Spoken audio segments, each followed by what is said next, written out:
जय हिंद दोस्तों, मैं कपिल सैनी। और अभी तक हम लोग इंडियन पॉलिटी के क्वेश्चंस देख रहे थे, एमसीक्यू, जो हमारे यहाँ उत्तराखंड पीसीएस में आए हैं।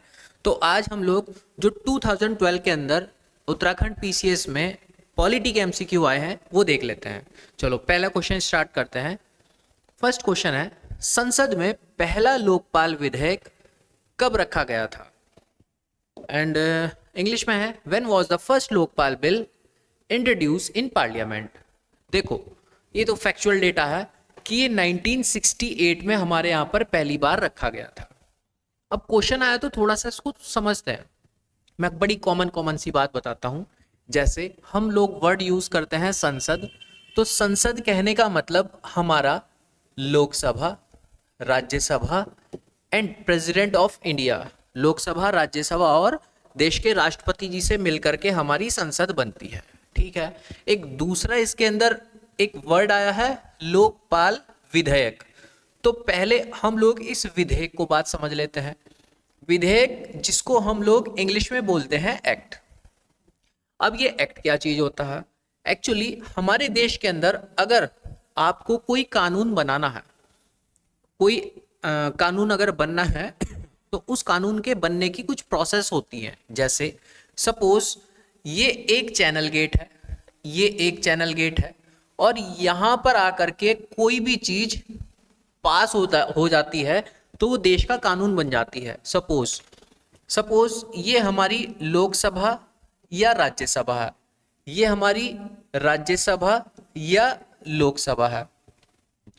अब ऐसा मान लेते हैं कि आप किसी देश के या अपने ही देश के कोई भी एक मिनिस्टर हैं, XYZ किसी भी मिनिस्ट्री के आप मिनिस्टर हो गए। सपोज आप फाइनेंस मिनिस्ट्री के मिनिस्टर हो गए और आपको बोल दिया जाए कि भाई आप हमारे लिए या देश की उन यूथ, उन लोगों के लिए एक कानून बनाओ जो अभी हाल फिलहाल में 12th जिन्होंने किया है और ग्रेजुएशन कर रहे हैं, और ग्रेजुएशन करते समय कॉलेज लाइफ में बड़ा मस्ती लेते हैं, तो उनको प्रॉब्लम आती है, पैसे नहीं होता है, घर वाले पैसे इतने देते नहीं है।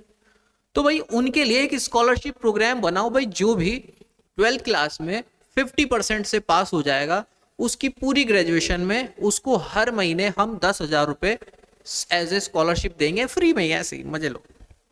मतलब एक योजना का नाम हम लोग रख दिया, घर ले जाओ 10,000 रुपये महीना, एक पॉलिसी का नाम रखा।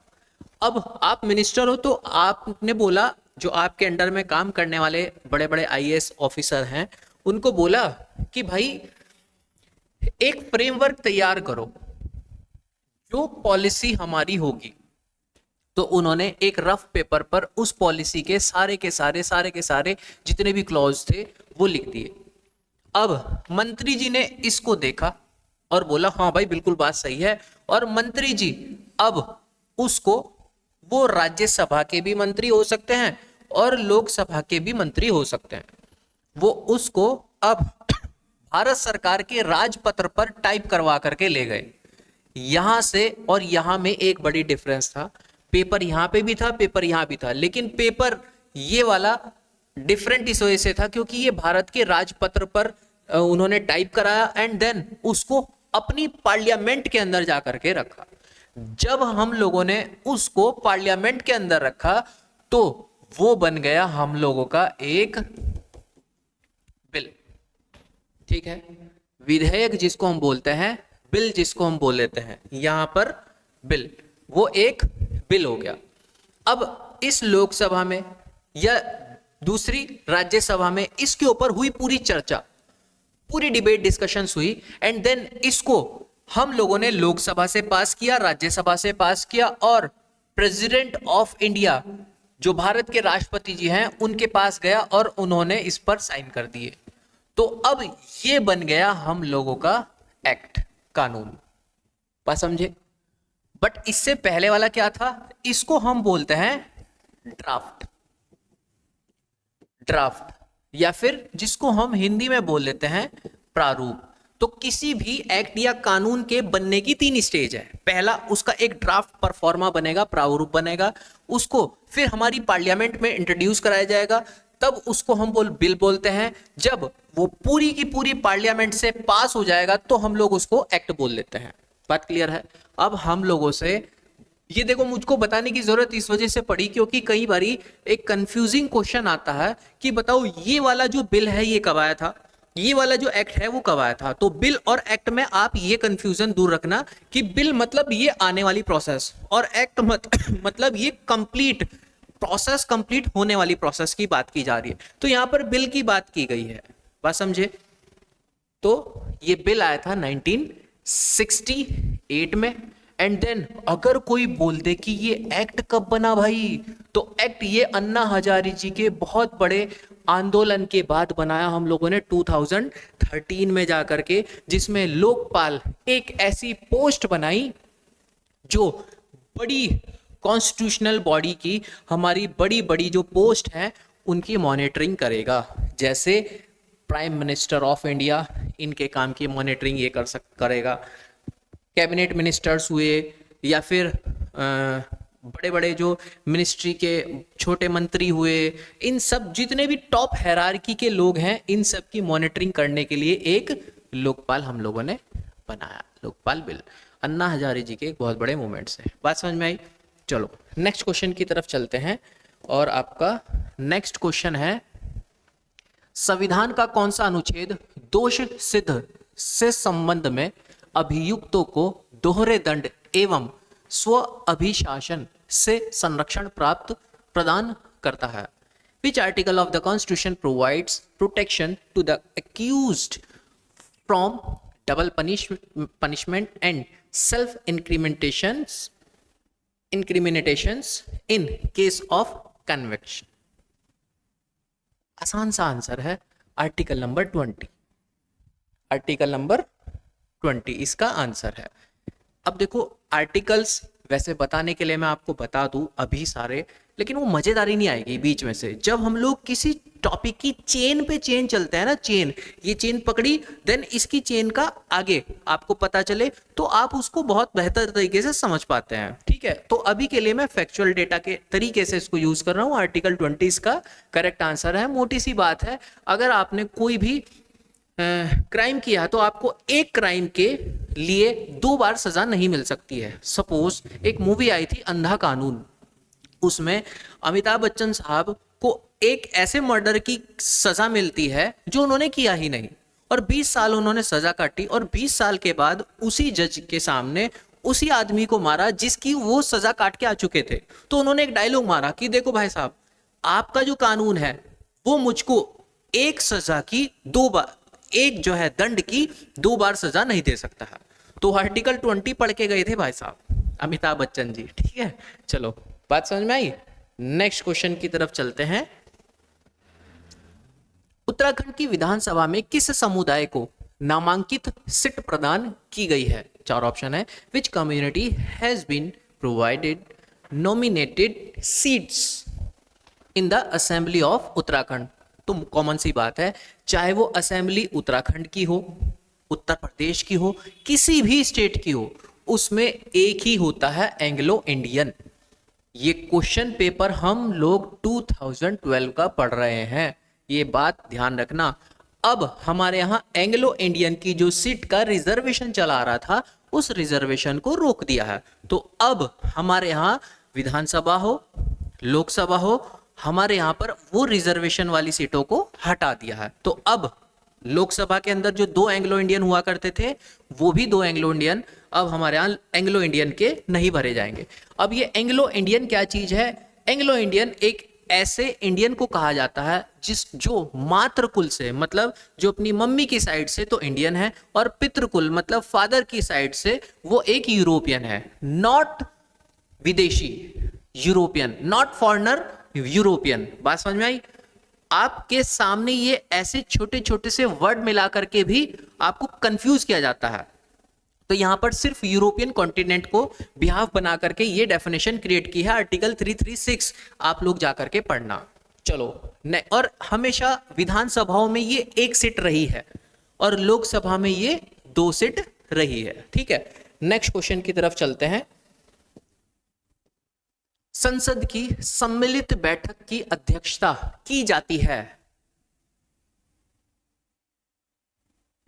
आसान सी भाषा में बता देता हूं।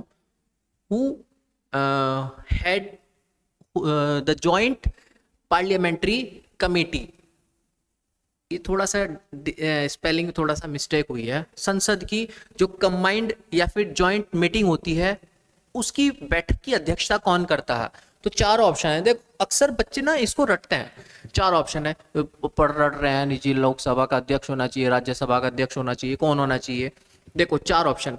राज्यसभा के अध्यक्ष पहला ऑप्शन, प्रधानमंत्री के द्वारा, या लोकसभा के स्पीकर, या राज्यसभा के विपक्ष के नेता के द्वारा।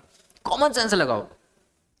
राज्यसभा के अध्यक्ष कौन होते हैं? वाइस प्रेसिडेंट को हम लोगों ने राज्यसभा के अध्यक्ष पर बैठाया। बात समझना, हम ज्वाइंट कमेटी की बात कर रहे हैं। ज्वाइंट कमेटी मतलब कंप्लीट जो लोकसभा है और कंप्लीट जो राज्यसभा है। जो लोकसभा है वो डायरेक्ट लोगों को रिप्रेजेंट करती है, राज्यसभा जो इनडायरेक्ट लोगों को रिप्रेजेंट करती है। और डायरेक्ट लोगों को रिप्रेजेंट कर रही है, इसका मतलब ज्यादा जनता ने अपनी डायरेक्ट पावर इन लोगों को दी है। ठीक है, इसका मतलब इस लोकसभा को वो आदमी यहां पर रिप्रेजेंट करेगा जिसको जनता ने भी डायरेक्ट रिप्रेजेंट दिया है, जो है डायरेक्ट चुना होगा, मतलब लोकसभा का ही वो मेंबर होगा। बात समझ में आई? कॉमन सेंस सी बात है। अब अगर हम लोग इन दोनों की बात करें, ये जो इनडायरेक्ट है ये भी एक तरीके से जनता के ही रिप्रेजेंटेटिव है, लेकिन इनमें मोस्ट पावरफुल जो बॉडी अभी डायरेक्ट इलेक्शन या फिर डायरेक्ट अथॉरिटी या फिर डायरेक्ट पावर के सेंस में देखा जाए तो लोकसभा के मेंबर है। मतलब इन दोनों को, इसको तो सिर्फ और सिर्फ वही लीड कर सकता है जो जनता के द्वारा डायरेक्ट, जनता ने डायरेक्ट इसको रिप्रेजेंट दिया हो। इसके लिए जरूरी नहीं है कि डायरेक्ट इनडायरेक्ट वाला ही हो, डायरेक्ट वाला ले लेंगे तब भी काम चल जाएगा। तो इन दोनों में पहले हम लोग वो ऑप्शन देख लें, एलिमिनेट कर दें कि इनमें से लोकसभा के मेंबर कौन से हो सकते हैं परफेक्टली, जो वही वहां पे पिंच करेगा।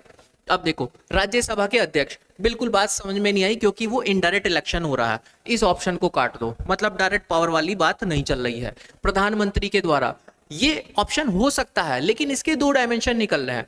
यहां पर जो हमारे देश के प्रधानमंत्री है वो लोकसभा के मेंबर भी हो सकते हैं एंड देन राज्यसभा के मेंबर भी हो सकते हैं।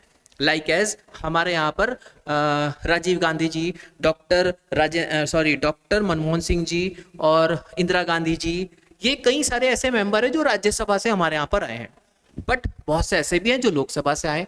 इसका मतलब प्रधानमंत्री बोला तो हमारे यहाँ पर इन दोनों से आ सकता है, मतलब कंफ्यूजन है, वो यहां से भी हो सकता है, यहां से भी हो सकता है, मतलब हम लोग इसमें ऑप्शन में नहीं लेंगे, डायरेक्ट वाला तो नहीं है। नेक्स्ट, राज्यसभा के विपक्ष के नेता। अब राज्यसभा की बात आई तो इसका मतलब राज्यसभा वाले तो है ही इनडायरेक्ट, और लोकसभा के स्पीकर मतलब सिर्फ और सिर्फ डायरेक्ट जनता ने ही चुन करके भेजा था उनको। तो लोकसभा में बैठे और लोकसभा वालों ने बोला कि भाई साहब आप इस चेयर पर बैठ जाओ। बात समझ में आई? कभी भी मत रटना, रटते हैं लोग बाग। सिर्फ आपने अगर पॉलिटी के अंदर पावर सिस्टम समझ लिया ना कि पॉलिटी का पावर सिस्टम किस तरीके से काम करता है, एक भी फैक्ट ऐसा नहीं है जो आप उसको रटोगे, आप कॉमन सेंस का यूज करोगे और आंसर खत्म। ठीक है, नेक्स्ट क्वेश्चन की तरफ चलते हैं। नेक्स्ट क्वेश्चन है, भारतीय संविधान के अनुसार संपत्ति का आधार नहीं है अधिकार होगा। ये स्पेलिंग मिस्टेक है, संपत्ति का अधिकार है। According to the Indian constitution the basis of property is, the basis of property is मतलब जो भारत के संविधान के अनुसार संपत्ति का अधिकार, ये राइट टू प्रॉपर्टी की बात होगी यहाँ पर। वो क्या है, किसके अकॉर्डिंग है? पहला ऑप्शन है फंडामेंटल राइट। देखो पहले फंडामेंटल राइट्स में हम लोगों ने रखा था इसको 19 के सब पार्ट और 31 के सब पार्ट के अंदर, बट हमारे सामने प्रॉब्लम्स आने लगी। हम लोगों ने केशवानंद भारती बनाम केरल राज्य एक बहुत बड़ा जो है केस देखा और उससे हम लोगों को लगा कि नहीं यार ये तो मामला बड़ा गड़बड़ हो जाएगा। देन हम लोगों ने 44th कॉन्स्टिट्यूशनल में अमेंडमेंट एक्ट लेकर के आए 1978 में, और इसको आर्टिकल 300A में जाकर के हमने शिफ्ट कर दिया। और आर्टिकल 300A में जाकर के शिफ्ट करके हम लोगों ने बोला it's a legal right not a fundamental right. यह एक विधिक अधिकार है, जो पहले मौलिक अधिकार या फिर मूल अधिकार हुआ करता था। तो राइट नाउ अभी हम लोग इसको एज ए लीगल राइट के रूप में कैलकुलेट करते हैं। नेक्स्ट क्वेश्चन, भारत के केंद्र शासित राज्यों की संख्या कितनी है? देखो ये 2012 का है, तो उस टाइम तो शायद ये 7 रही थी, फिर बीच में 9 हुई, और आज ये हमारे यहाँ पर टोटल है 8। तो ये फैक्चुअल डेटा है, इस पे हम लोग कुछ ऐसी बात नहीं करेंगे। नेक्स्ट क्वेश्चन की तरफ चलते हैं। भारत के संविधान के अंतर्गत ग्राम पंचायतों का गठन डैश है, formation of gram panchayat under the constitution of India. देखो जो ग्राम पंचायत है आज के टाइम में हम देखते हैं आर्टिकल नंबर 40 है, ठीक है। आर्टिकल 40 के साथ साथ आर्टिकल 243 के सब क्लॉजेस भी हम लोग देखते हैं। इवन हम लोग अपने यहां पर शेड्यूल नंबर 11 को भी देख लेते हैं। तो बेसिकली ये जो सिस्टम हम लोग नजर आ रहा है हम लोग को, ये मूल संविधान में सिर्फ आर्टिकल 40 में था, देन उसके बाद अमेंडमेंट करके हम लोगों ने इन अलग अलग जगह फॉर्मेट इसको किया। यह मूलभूत अधिकार है। मूलभूत अधिकार मतलब एक तरीके से एक ऐसा राइट है कि कॉन्स्टिट्यूशन लागू हुआ और इसको लागू कर दो। हमारे यहाँ पर जो DPSP है, directive principles of state and policies, मतलब राज्य के नीति निर्देशक जो तत्व है, जो पार्ट नंबर 4 का हिस्सा है, और जो फंडामेंटल राइट्स हैं जो पार्ट नंबर 3 का हिस्सा